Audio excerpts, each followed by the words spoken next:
Eh, alam mo ba yon, may mga bagay na na-appreciate natin pag wala na, and may mga bagay na na-appreciate natin habang nandyan pa. So, isa sa mga bagay na ma-appreciate mo talaga habang siya ay nandyan at hindi to katulad ng boyfriend mo o ng iyong love life na ma-appreciate mo lang kapag siya ay wala na.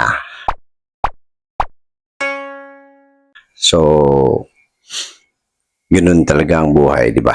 Paiba lang muna tayo ngayon. Let's shoot this inside my house because I really want to thank, bago ako mag-umpisa, maraming salamat. Malaki ang pasalamat ko sa una sa microphone na to.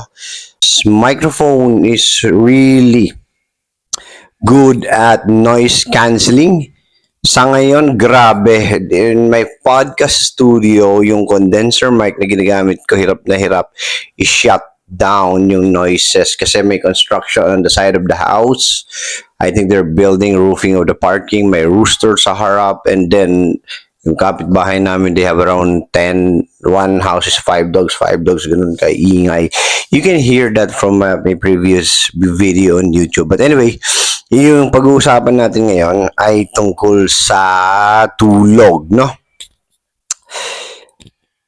Noon pa man, one of the reason why I start to perform or underperform sa aking previous job is because of the lack of sleep. Malaki talaga yung impact sa akin, yung kulang ako sa tulog araw-araw. Pumapasok, no? 3 days week, 3 days in 5 days or in 6 days, wala akong tulog, and then yung remaining 3 days, antok naman ako, tapos takaw tulog naman ako. So, yung tulog na yan, when I was really younger, kaya akong magpuyat, no, ng sobra-sobra. Kahit nga gumimik ako ng every Friday, on the Saturday nakakabangon pa rin ako kahit gumimik ako.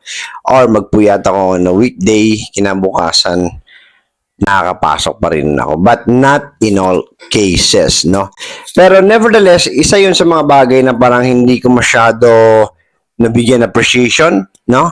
Abusive ako sa aking pangangatawan, no? In the past years of my younger age, which is, I think, very, very wrong. Hindi ko ma-recommend, no? As you grow old, you see the difference. You know that the anxiety and both the depression medicines are giving you sleep, no? So, kagaya nung nasabi ko kanina, hindi to kagaya ng boyfriend, girlfriend mo. Pag wala na, doon mo siya na-appreciate. Di ba?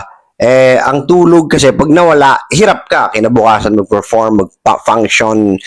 But then, iba, nung nagkaroon ako ng medication, when I started medication with my anxiety, no? So, I think familiar kayo with the Valium.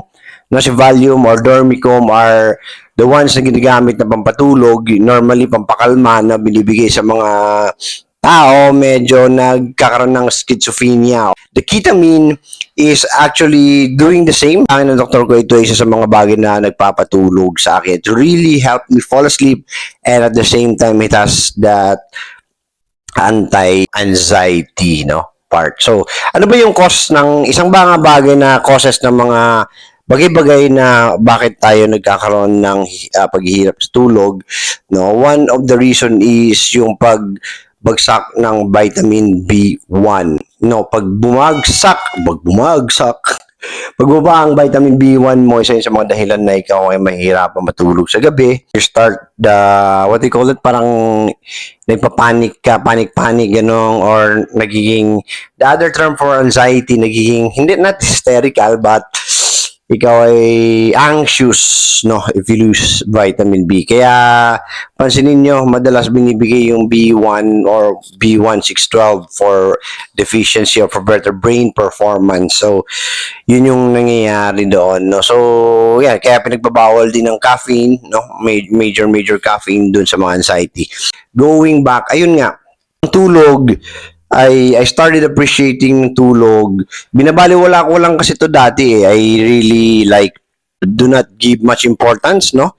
Sa tulog, ang pinaka-importante syempre para sa akin is yung performance level mo, yung sa trabaho mo, especially when you're doing field work or your marketing mo, yung parang alam mo yung pakikisama sa trabaho, pakikisama sa customer, pakikisama to the point na bubuyat ka lagi, especially pag bago ka lang sa field of your career, you will exert talaga more effort, di bali na mapuyat, basta ikaw ay magkaroon ng magandang pakikisama. Well, my friend, when I started my medication, binigyan ako ng Kitapin, si Luxotan, and Sertraline. Yung tatlong yon, no, one is antidepressant, which really helped me, no? Napapansin ko talaga yung tatlong medication or medicines na yun na tumutulong malaki sa akin sa pagtulog.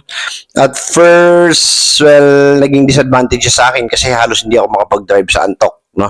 Yung first week ng aking medication. But then, unti-unti ko siya na manage, unti-unti nag-adapt yung aking katawan sa medication. Then, I started appreciating the sleep, no, that I used to neglect. So, dati ang akala ko, ang pakikisama through puyat will give me a better performance. Dati, ang akala ko, if I go on partying at night with customer, with clients, with whatever, kung madalas yun, it will help me improve my performance. Well, guess what, my friend? It doesn't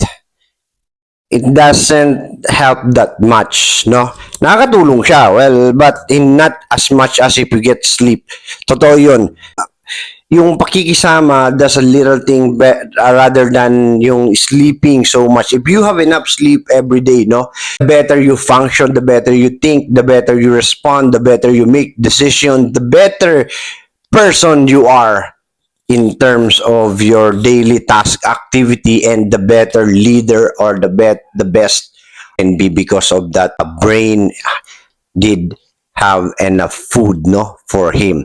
So yun ang pinaka-importante sa lahat. So if you're thinking it the other way around, no, kung laging nagpupuyat yung trabaho mo, well, my friend, iwas ng content, no, try to change it, try to turn it differently, try to turn it 360-degree, but instead have more sleep. You'll be surprised, no, you'll be surprised on how your brain will work and how your brain respond to daily tasks and how much you can give, no, to your company or kung ano man pinagagawa mo man by having that amount of sleep on a daily. You can perform better as a father, you can perform better as employee, you can perform better as employer, you can perform better as a leader, no, and be able to make the right decision at all times. So, ganun siya ka-importante, my friend. Just to give you an idea, like itong Sabado, we traveled to Dinosaur Island, to Clark. Gumising ako ng maaga around 4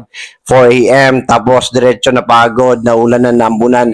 So, ngayon, it's already Tuesday, pero yung aking isip ay nasa Sunday pa rin. Antok na antok pa rin ako, hindi ako makapag-isip ng maayos. I can't get my physical into a physical activity such as workout. So medyo yun, na-appreciate ko yung mga time na medyo masarap yung tulog ko, or hindi masarap but kumpleto yung tulog ko. Mas maganda ako mag-perform, mag-isip, and even doing my job is much more na-appreciate ko yung performance ko.